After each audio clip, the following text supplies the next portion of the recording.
오늘 함께 나누신 하나님 말씀은 미가 7장 7절에서 13절 말씀입니다. 미가서 7장 7절에서 13절 말씀, 제가 한 절, 여러분들이 한 절 교독하시고 마지막 절은 함께 읽도록 하겠습니다.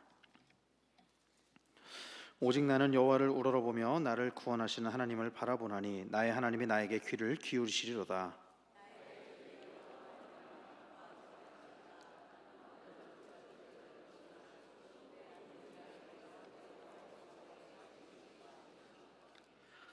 내가 여호와께 범죄하였으니 그의 진노를 당하려니와 마침내 주께서 나를 위하여 논쟁하시고 심판하시며 주께서 나를 인도하사 광명에 이르게 하시리니 내가 그의 공의를 보리로다.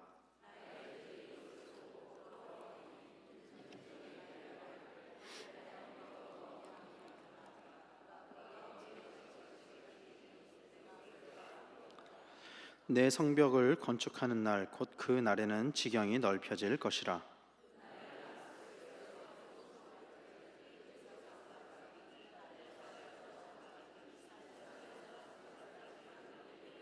함께 읽겠습니다. 그 땅은 그 주민의 행위로 열매로 말미암아 황폐하리로다. 아멘. 할렐루야. 할렐루야. 우리 옆에 있는 분들과 문안하도록 하겠습니다. 주님의 이름으로 사랑하고 축복합니다. 한 번 더 이렇게 문안해 보실까요? 잘 지내셨나요? 질문은 있는데 대답은 없습니다. 서로 잘 지내셨나요? 잘 지내셨나요? 질문은 있는데 여기서 보니까 예, 잘 지냈습니다 하는 분은 거의 없는 것 같고 대답이 거의 없는 것 같아요. 예, 감사합니다.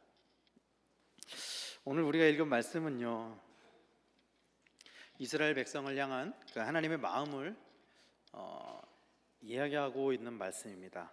그러니까 조금 더 폭넓게 이야기하면은 오늘 말씀, 이 미가서의 말씀, 이 이스라엘을 향한 하나님의 마음이라는 것이 이 미가서의 상황만을 이야기하는 것이 아니라 이스라엘의 전 역사에 걸쳐서 하나님이 그들을 향해 가지고 있는 마음이 오늘 말씀에 잘 나타나 있다라는 이야기입니다.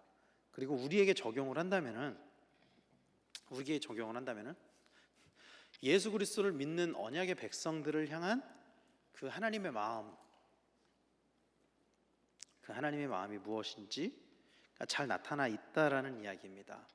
오늘 우리가 읽은 말씀을 보면은 이제 우리가 읽은 말씀의 앞부분에는 어떤 말씀이 있냐면요, 이스라엘 왕국의 부패에 관해서 이야기를 하고 있습니다. 이 미가서 전체적으로 보면은 이 미가서는 북왕국 이스라엘의 멸망 직전에 이스라엘의 멸망을 예언한 예언서입니다. 이스라엘 멸망을 이야기한 예언서잖아요. 근데 미가서에서 이야기하는 그 멸망의 이유가 무엇이었냐면은 부정과 부패였습니다. 이스라엘 민족의 부정과 부패. 미가서에서 그래서 책망하는 사람들은, 이 미가서를 통틀어서 책망하는 사람들은 어떤 사람들이냐면은 대지주들, 그리고 탐욕을 가진 사람들, 그리고 사명을 저버리고 속된 이익에 매수된 선지자들, 그리고 이기적인 제사장들, 이런 사람들을 책망하고 있다라는 거예요. 그러니까 이 앞서 이야기한 탐욕을 가진 사람들이나 가진 것이 많은 대지주들이나 또 사명을 저버린 거짓된 주의 종들이나 이기적인 대제사장들이나 이런 사람들의 부패로 말미암아 이스라엘이 무너지게 된다, 이스라엘이 멸망하게 된다, 그런 이야기를 하고 있다라는 것이죠. 하나님께서는 부정과 부패를 좋아하지 않으십니다. 너무나 당연한 이야기죠. 하나님께서 부정과 부패를 좋아하실까요? 그렇지 않죠. 너무나 당연히 부정과 부패를 좋아하지 않으십니다. 왜 그러냐면 하나님은 공의로우신 하나님이시면서 공평하신 하나님이시기 때문입니다. 하나님은 공의로우신 하나님이십니다. 할렐루야. 할렐루야. 하나님은 공의로우신 하나님이십니다. 우리 하나님은 공의로우신 하나님이십니다. 이 공의에 대해서 사전에서는 뭐라고 이야기하고 있냐면요, 공의라는 단어의 사전적인 의미는 공평하고 의로운 도리, 이런 뜻을 가지고 있고, 또 하나는 뭐냐면요, 선악의 제재를 공평하게 하시는 하나님의 성품. 선악을 그냥 가르는 것뿐만이 아니라 선악에 대한 제재를 가하시는데 그것을 공평하게 하시는 하나님의 성품, 이것이 공의라는 거예요. 그래서 공의는요, 하나님의 속성 중에 하나입니다. 하나님이 가지고 있는 그 많은 속성들 중에 하나의 속성이라는 거예요. 오늘 말씀을 좀 많이 찾아볼 건데, 그래서 공의에 대해서 성경에서는 하나님의 공의에 대해서 이렇게 이야기를 하고 있습니다. 창세기 18장 말씀에 보면은, 창세기 18장 25절 말씀에 보면은 뭐 좀 길죠. 저는 주께서 올바로 살아가려고 몸부림치는 이들을 못된 짓만 일삼는 것들과 함께 죽이시는 분이 아니라는 사실을 잘 알고 있습니다. 물론 그렇게 하시면 안 되시오. 절대로 그럴 수는 없습니다. 만일 저 성읍을 쓸어버린다면 그것은 아무런 잘못도 없는 올바로 살아가려고 하는 이들을 죽여 마땅한 못된 것들과 함께 죽이시는 셈이 됩니다. 그럴 수는 없습니다. 세상을 다스리는 하나님은 공정하셔야 할 줄 압니다. 세상을 다스리는 하나님은 공정하셔야 할 줄 압니다. 저 말씀이 어떤 말씀일까요? 저 말씀이 하나님께서 소돔성을 싹 쓸어버리려고 했을 때 아브라함이 하나님 앞에 기도하잖아요. 그렇죠? 하나님, 저들을 용서해 주십시오. 저 안에 있는 의인들 몇 명으로 인해서 하나님 용서해 주십시오. 그러면서 이렇게 이야기하는 거예요. 세상을 다스리는 하나님은 공정하셔야 할 줄 압니다. 세상을 다스리신 하나님은. 그리고 욥기에서는 이렇게 이야기합니다. 하나님께서 심판을 잘못하시겠는가? 전능하신 분이 정의를 왜곡하시겠는가? 하나님이 공의에 대해서 이야기를 하고 있습니다. 하나님의 심판이 언제나 옳으며 정의롭다. 하나님의 심판은 정의로운 것이다. 그렇게 이야기를 하고 있는 것이죠. 또 이사야서에서는 이렇게 이야기하고 있습니다. 그러나 여호와께서 너에게 은혜 베풀기를 원하시며 너희를 위로하기를 원하신다. 주는 정의의 하나님이시므로, 주는 정의의 하나님이시므로, 주는 정의의 하나님이시므로 누구든지 주의 도우심을 기다리는 사람은 행복하다. 주는 정의의 하나님이시므로. 사랑하는 성도 여러분, 하나님은 완벽하게 공의로우신 하나님이라는 사실을 믿으시길 바랍니다. 그래서 하나님의 심판에는요, 하나님의 제재를 가하시는 그 제재에는 오류가 있을까요? 없을까요? 없습니다. 그 심판에는 오류가 전혀 없습니다. 그러므로 우리는 무엇을 알아야 되느냐? 하나님의 그 심판이 늘 정의로운 것이고 늘 옳은 것이라면, 우리의 그 하나님이 그 공의로우신 하나님이시라면, 그렇다면 하나님은 과연 어떤 기준으로 심판을 하시는가? 하나님이 심판을 하시는 그 기준이 어디에 있는가? 이것을 우리가 명확히 알아야 되겠죠. 이것을 알아야 되겠죠. 그리고 이것을 안다면은 그 하나님의 기준이 어디 있는지를 안다면은 하나님께서 심판하시는 그 일들을 바라보며, 아, 하나님께서 왜 우리를 심판하시는지 그것을 이해할 수 있다라는 이야기입니다. 하나님께서 공의를 행하시는 것은 전적으로 하나님의 기준으로 행하시는 것입니다. 하나님께서 공의를 행하시는 기준이 대한민국 헌법이 아니라는 이야기입니다. 당연한 이야기죠. 대한민국 헌법이 아닙니다. 국제법도 아닙니다. 하나님이 공의를 행하시는 기준은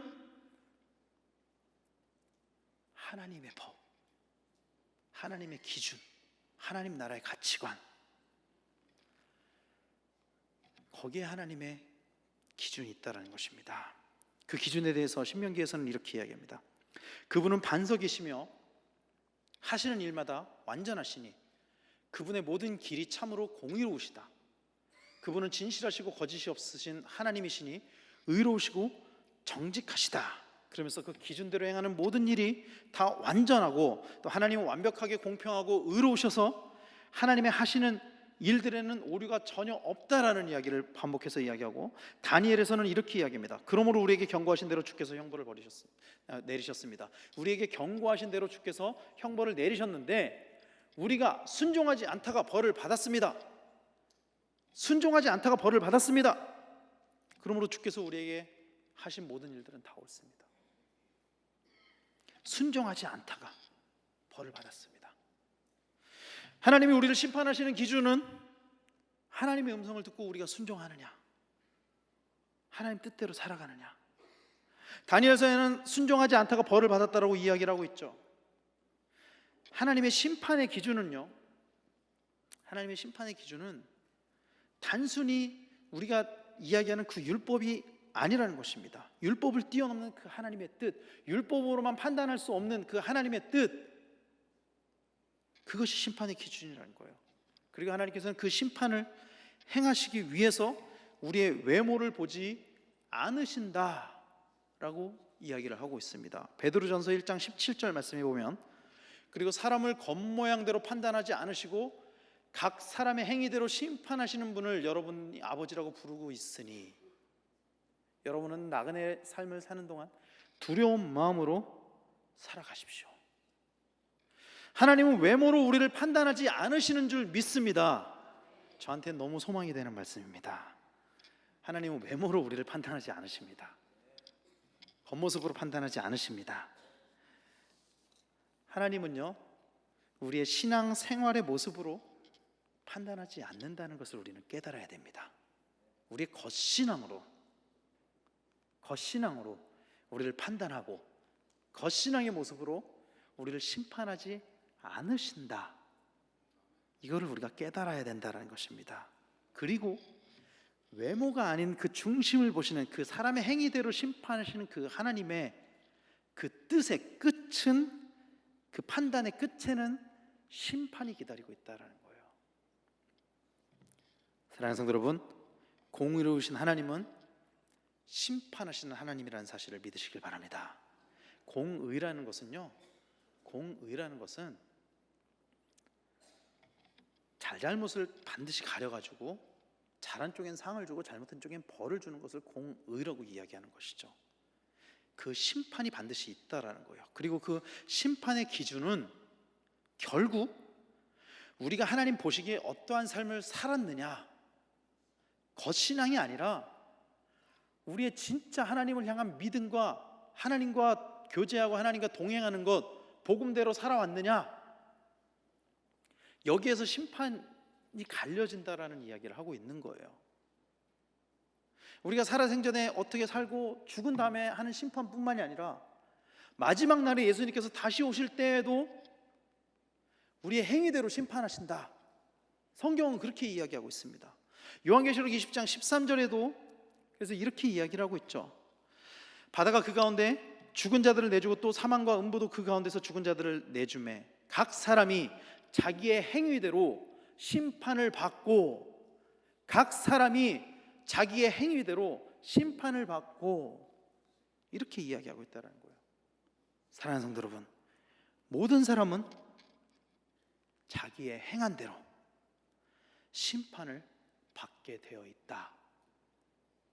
믿으시길 바랍니다. 믿으시길 바랍니다. 그런데요, 이 모든 것은 사실은 심판을 받게 되는, 그 공의의 하나님에게 벌을 받게 되는 것은요, 하나님을 모르는 사람들에게만 해당되는 이야기입니다. 사실 하나님을 모르는 자들에게. 그래서 우리가 공의의 하나님이라고 이야기를 하지만, 또 우리가 하나님을 가리켜서 이야기할 때 뭐라고 이야기하죠? 사랑의 하나님, 사랑의 하나님. 우리 기도할 때 사랑의 하나님 이렇게 기도 많이 하잖아요. 그렇죠? 많은 사람들은 공의와 사랑이 서로 반대되는 개념이라고 생각을 하지만, 사실은 공의와 사랑은 동일시되는 개념입니다. 이것은 왜 그러냐면 하나님 안에 있는 자들에게는 심판이 아니라 구원이 있기 때문입니다. 하나님 안에 있는 자들에게는. 시편 37편 28절에 이는 여호와께서 공평을 사랑하시며 경건한 자들을 버리지 아니하시기 때문이다 라고 이야기를 하고 있습니다. 경건한 자들을 버리지 않는다. 그들은 영원히 보호를 받으나 악인들의 후손은 끊어질 것이다. 공평하신 하나님은 경건한 자들, 즉 하나님 안에 있는 자들은 버리지 않는다라는 사실을 믿으시길 바랍니다.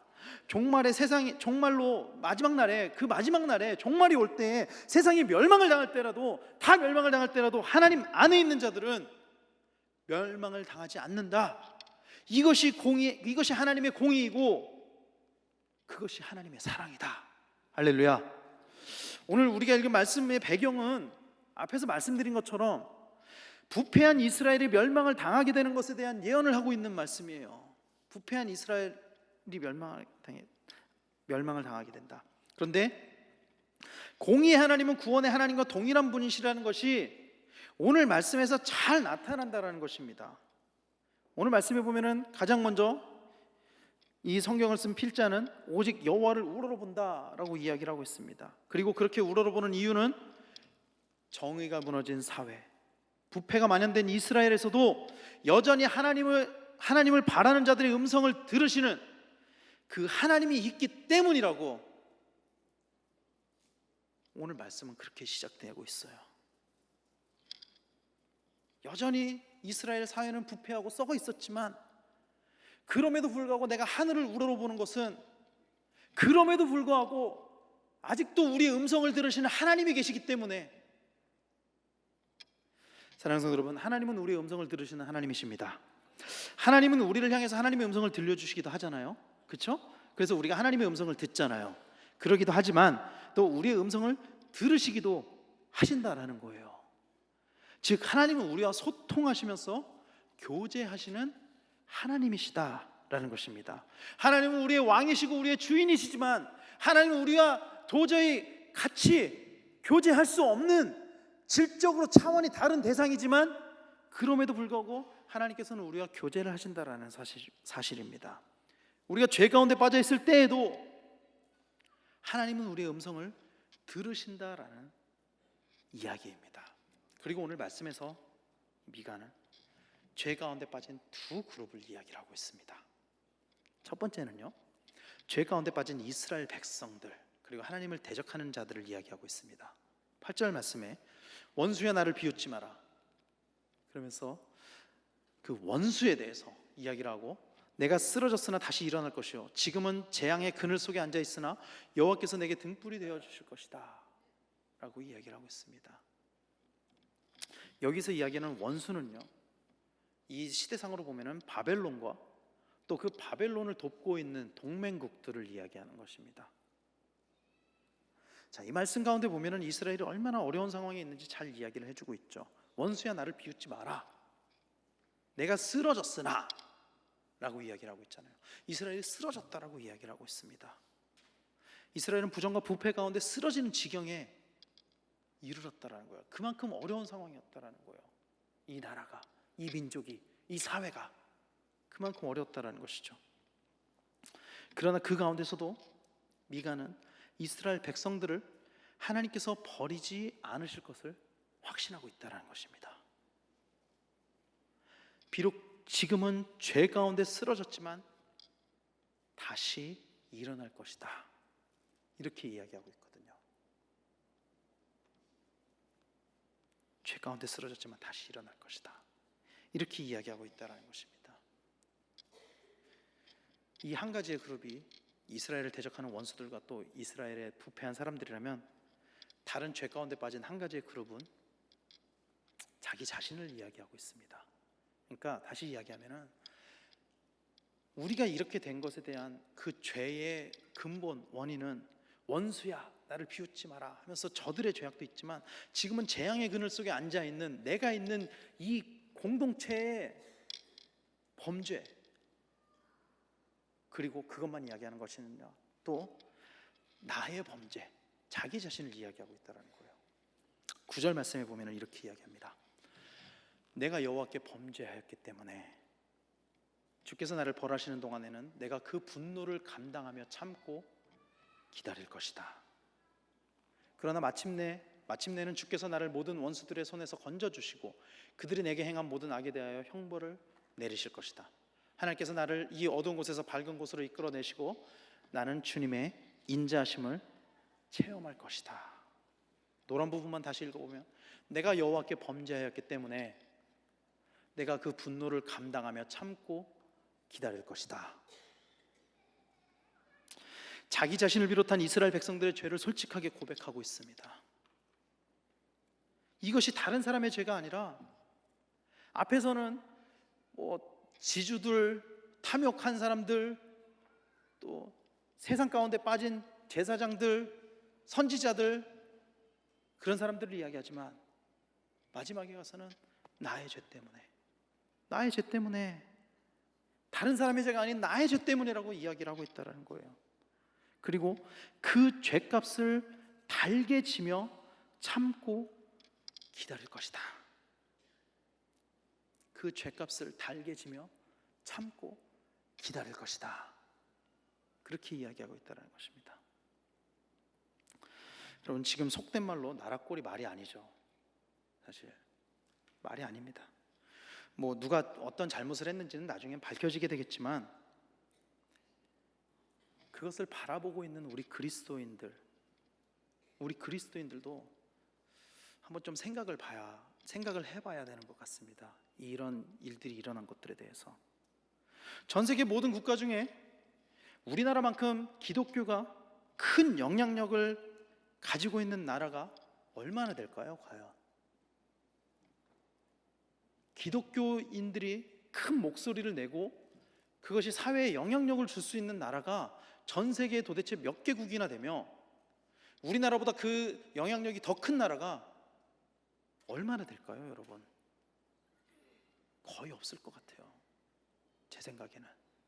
기독교 국가라고 하는 미국도 이미 복음이 많이 무너져 있잖아요. 그런데 우리는 나라가 이렇게 될 때까지 얼마나 하나님의 음성을 듣고 순종했느냐 하는 거예요. 얼마나 그 영향력을 나타내면서 살아갔느냐 하는 것이죠. 우리의 신앙의 선배들이 뭐 여기에도 계시지만 20년, 30년 전, 40년 전 전설의 고향처럼 전설로만 떠내려오는, 나는 옛날에 교회 가려면 1시간 반을 걸어서 갔습니다. 그만큼 나는 교회를 사랑하고 하나님을 사랑하고 그것도 기쁨으로 갔습니다. 그런 신앙의 순수성이 없어지는 것들이, 그런 시대적인 흐름에 대해서 우리는 너무나 아무렇지도 않게 여기고 있지는 않느냐는 거예요. 이제는 차로 30분 오는 것도 귀찮아하고 피곤해서 못 가겠다. 이게 지금 우리의 현실이죠. 어쩌면은요, 참 슬픈 이야기지만 이 나라의 무당이 몇십만이 되고 또 성적으로 윤리적으로 타락하게 되고 부정하고 부패하게 되는 것들이 오늘 이 말씀의 미가서에 나온 것 같은 그 말씀이 오늘 우리의 이야기를 하고 있는 것은 아닐까, 그런 생각이 들어서 참 많이 안타까웠습니다. 물론 그 가운데는 저도 있을 거예요. 물론 저도 그리스도인이니까. 그래서 사실은 나라가 이렇게 어지럽게 된 것이 우리를 향하신 하나님의 사랑일 수도 있다라는 생각이 들었습니다. 하나님이 우리를 깨우치시기를 원하시는구나. 우리가 변화되기를 원하시는구나. 이 땅에 그리스도인들이 다시 한번 일어나기를 원하시는구나. 그리스도인들이 선한 영향력을 나타내기를 원하시는구나. 그리스도인들로 인해서 이 사회가, 이 시대가, 이 세대가 변화되기를 원하시는구나. 미가가 이야기하듯이 주께서 나를 벌하시는 동안에 내가 그 분노를 감당하며 참고 기다리게 되면 그 이후에 주께서 나를 모든 원수들의 손에서 건져주시고 그들이 내게 행한 모든 악에 대해서 형벌을 내리실 것에 대한 그 약속이 우리를 향하신 하나님의 사랑이라는 그 사실을 믿으시길 바랍니다. 그리고 우리가 결국에 알아야 될 것은 그 공의의 약속, 이스라엘 백성에게 했던 이 공의의 약속, 오늘 우리에게 동일하게 말씀하시는 그 공의의 약속의 결과가 무엇이었느냐? 바로 예수 그리스도라는 사실을 깨닫기를 축원합니다. 죽을 수밖에 없었던, 죄 가운데 죽을 수밖에 없었던 우리, 그래서 하나님의 공의로우신 그 하나님의 심판 가운데 우리가 마땅히 죽어야 됨에도 불구하고 우리를 죽이지 않게 하기 위해서 다른 희생양을 필요로 했었던 그 하나님의 사랑, 비록 우리는 죄 가운데 있지만 그러나 그 안에서도 참고 기다리면서 하나님의 공의 가운데 하나님을 의지하고 있으면 구원해 주시는 그 하나님의 그 사랑, 그것이 바로 하나님의 공의이고 사랑이다. 할렐루야. 할렐루야. 이사야서 53장 4절에서 6절 말씀에 보면은 우리가 너무나도 잘 알고 있는 말씀이죠. 이 말씀은 같이 한번 읽도록 하겠습니다. 시작. 그는 실로 우리의 질고를 지고 우리의 슬픔을 당하였거늘 우리는 생각하기를 그는 징벌을 받아 하나님께 맞으며 고난을 당한다 하였노라. 그가 찔림은 우리의 허물 때문이요 그가 상함은 우리의 죄악 때문이라. 그가 징계를 받음으로 우리는 평화를 누리고 그가 채찍에 맞음으로 우리는 나음을 받았도다. 우리는 다 양 같아서 그릇 행하여 각기 제 길로 갔거늘 여호와께서는 우리 모두의 죄악을 그에게 담당시키셨도다. 여호와께서는 우리 모두의 죄악을 그에게 담당시키셨다. 이스라엘 민족의 그 죄악들, 그들이 행했던 그 부정과 부패, 그 죄악들, 그러나 그 가운데서도 하나님께서 이스라엘 백성들을 구원하시겠다 약속하신 그 결과가 우리를 향하신, 우리를 대신해서 고난을 당하시고 우리를 대신해서 죽으신 예수 그리스도의 그 사랑, 그것이 우리를 향하신 하나님의 사랑이라는 것입니다. 그것이 우리를 향하신 하나님의 계획이라는 것입니다. 사랑하는 성도 여러분, 그럼에도 불구하고 문제는 많은 사람들이 자신의 죄를 인지하지 못하고 있다는 거예요. 내가 죄인이라는 사실을 인지하지 못하고 있다는 것입니다. 내가 죄인이고 내 죄에 대해서 확실히 알고 내가 져야 될 그 죄값을 누군가가 대신 졌다는 것을 알지 못하기 때문에 여전히 죄를 지면서 살아간다는 것입니다. 나 때문에 누군가는 고통을 당하고 나 때문에 누군가가 죽었다, 이것을 모르기 때문에, 그리고 그런 사람들이 모여서 사회를 이루는 것이고 그런 죄인들이 넘치는 사회는 죄 가운데 빠질 수밖에 없다는 것입니다. 소돔성이 그랬죠. 소돔성이 비록 그 안에 나중에 하나님이 구출하셨던 롯과 그 가족들이 있었지만 수많은 죄인들로 인해서 소돔성이 멸망을 당하게 된 것이죠. 결국 죄 가운데 빠져있는 이 사회를 건져내기 위해서는 우리의 죄를 확실히 알고 그 죄의 해결이 예수 그리스도에게 있다는 것을 확실하게 깨달아야 된다는 것입니다. 그 모든 문제 해결이 예수 그리스도에게 있다는 것을, 즉 복음으로 돌아가야 된다, 복음밖에 없다, 복음이 해답이다, 이것밖에 없다는 사실입니다. 요즘 유행하는지 유행이 지난지는 잘 모르겠는데 잘 쓰는 말 중에 답정너라는 말이 있어요. 아시나요? 답정너라는 말 혹시 아시나요? 이거를 아시면은 그 정신적인 감각이 40세 이하, 아시면 모르시면 40대 이상, 다 이제 몰라도 아는 것처럼 지금 눈빛이 바뀌셨는데, 답정너라는 말이 있습니다. 무슨 이야기죠? 답은 정해져 있으니까 너는 대답만 해. 아, 모르셨군요. 고개를 끄덕끄덕 하시는 분들도 계시는 거 보니까. 답은 이미 정해져 있으니까 너는 대답만 해. 답정너라는 말이 있어요. 성경에는요, 성경책은 이 몇천 페이지의 이 책은 수많은 말들, 수많은 단어들로 기록이 되어 있지만 성경에서 이야기하는 메시지는 아주 간단하고 아주 명확합니다. 사실 이 성경의 주제는요. 그리고 그것은 이미 수천 년 전부터 답이 정해져 있었다는 거예요. 그러니까 오늘 나한테 문제가 생겨서 이거 답이 뭐지? 이거에 대한 답이 뭐지? 막 생각하고 그러는 게 아니라 이미 그 문제에 대한 답이 그 수천 년 전에 이미 정해져 있었다는 거예요. 이미 우리는 그 답을 알고 있습니다. 여러분은 모르십니까? 저는 아는데 여러분은 알란가? 모를란가? 다 아실 거예요. 그 답이 무엇인지. 심지어는 교회를 다니지 않는 사람들도 그 답을 합니다. 세상 사람들도. 그런데 우리와 그들의 차이, 예수를 모르는 사람, 교회를 안 다니는 사람과 차이는 그 답을 알지만 그 답을 진짜 답으로 받아들이고 있느냐는 거예요. 그것이 정답이다라고 받아들이고 있느냐는 거예요. 그 답이. 세상 사람들은 그 답이 정답이라고 받아들이지 않는다라는 거예요. 예수 그리스도. 그 답이 정답이라고 생각하지 않는 거예요.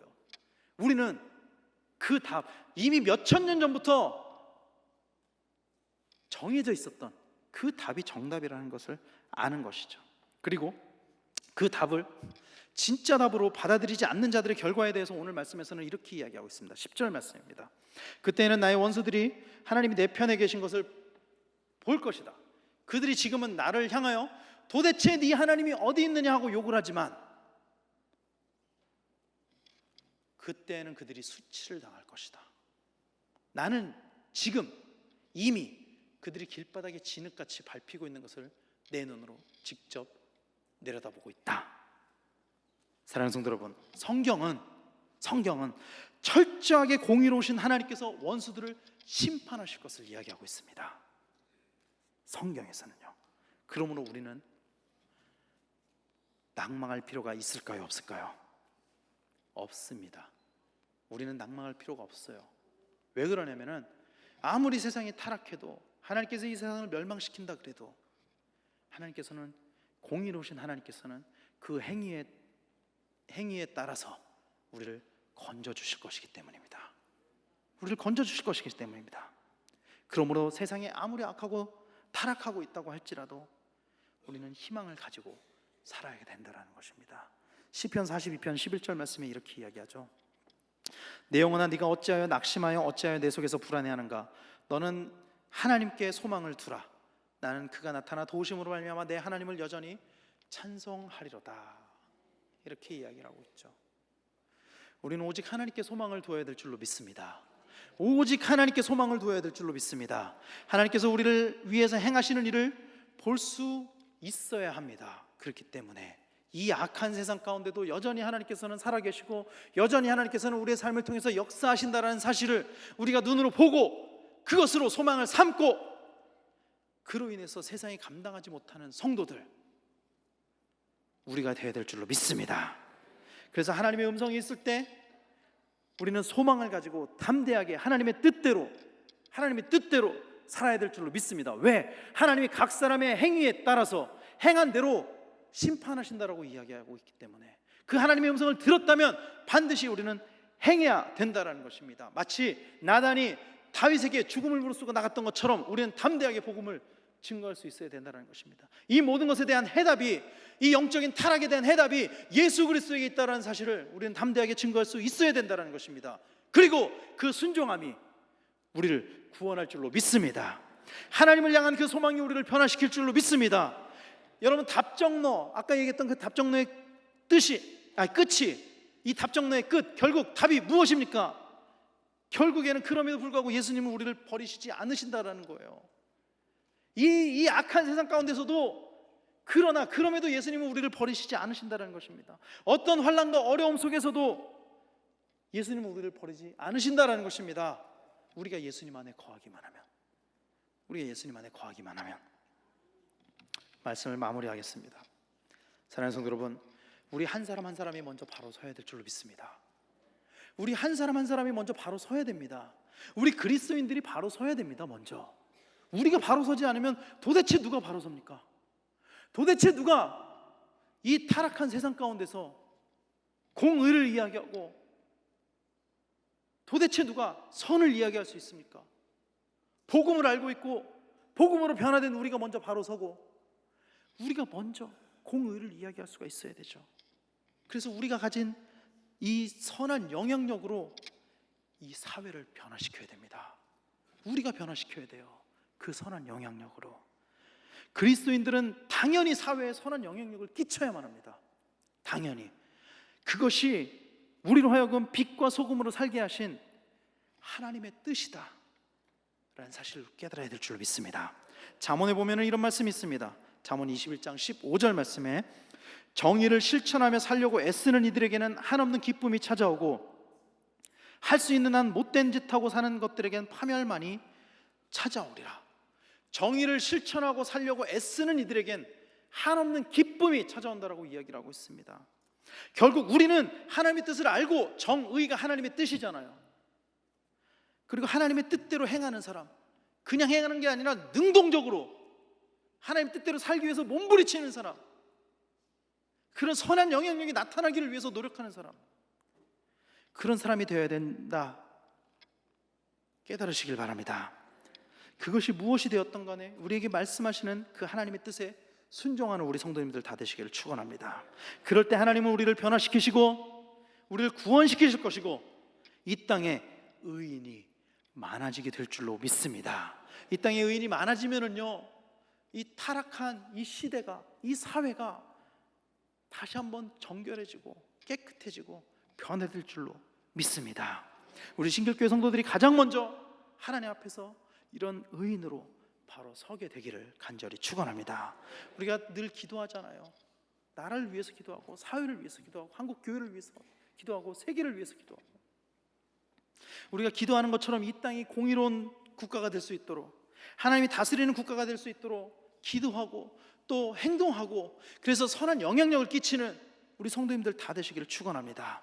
하나님은 우리가 이 땅에서 행한 모든 것으로 우리를 심판하실 것입니다. 그 심판의 날에 하나님 앞에서 칭찬을 받게 되는 우리 신길교회 성도님들 다 되시기를 예수 그리스도 이름으로 간절히 축원합니다. 기도하겠습니다.